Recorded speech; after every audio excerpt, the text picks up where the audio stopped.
Kwinesyon ni dating Pangulong Rodrigo Duterte ang legalidad ng pagkakaaresto sa kanya sa bisa ng arrest warrant na inilabas ng International Criminal Court. Aniya, wala siyang ginawang kasalanan. Para sa detalye, nasa linya ng telepono si Katrina Domingo. Katrina, ano ang naging pahayag ng dating Pangulo sa pag-aresto ng mga otoridad sa kanya? Denise, illegal detention. Ganyan inilarawan ng kampo ni dating Pangulong Rodrigo Duterte ang pagdidetene sa kanya sa Villamor Air Base matapos ang arestuhin ng mga otoridad sa loob mismo ng eroplanong sinasakyan niya pabalik ng Pilipinas mula sa Hong Kong.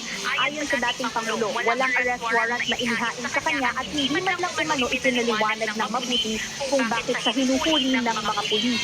Kasama ni dating Pangulong Rodrigo Duterte ang kanyang dating Executive Secretary at abogadong si Salvador Medialdea na nagpaalala rin sa mga otoridad na wala ng jurisdiksyon ng International Criminal Court o ICC sa Pilipinas simula ng formal na pumalas ang bansa mula sa pagiging miyembro ng ICC noong 2019.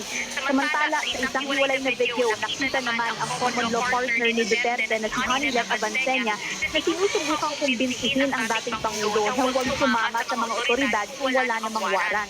Ayon kay Avancenia, abusado ang mga umaaresto lalo pat pinalisit umano sila ng daan mula sa karaniwang exit para sa ibang pasahero.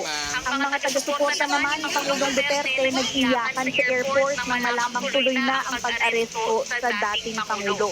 Denise, Jeff, ang eksena sa naiyakan na malayo-malayo sa naging pahayag ng dating Pangulong Rodrigo Duterte habang siya ay nasa Hong Kong kung saan ilang ulit niyang sinabi na handa siyang maaresto ng ICC. Sa isang